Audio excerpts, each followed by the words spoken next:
Comment on dit moi pas songer en anglais? I don't remember.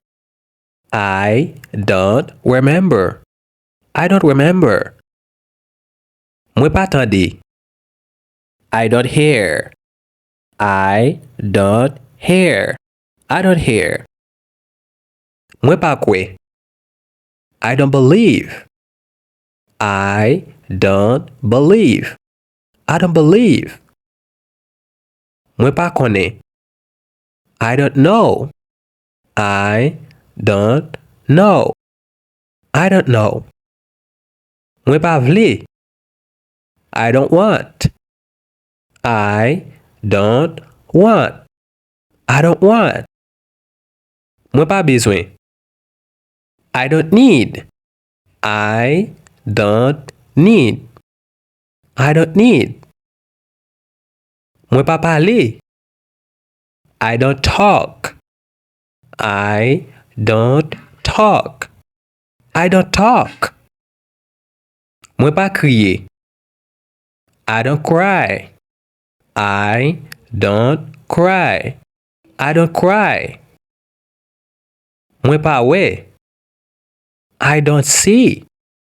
I don't see. I don't see. Moi pas comprendre. I don't understand. I don't understand. I don't understand. Moi pas abandonner. I don't give up. I don't give up. I don't give up. Moi pas manger. I don't eat. I don't eat. I don't eat. Moi pas boire. I don't drink.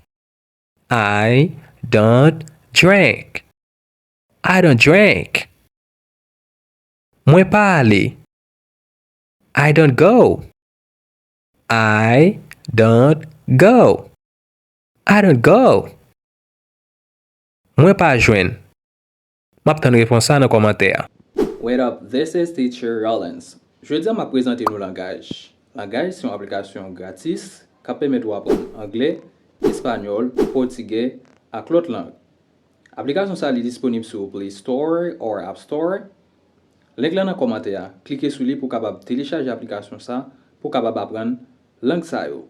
Après, pas hésiter à partager link là avec une famille ou bien un ami pour les capable apprendre même j'ai ensemble avec vous.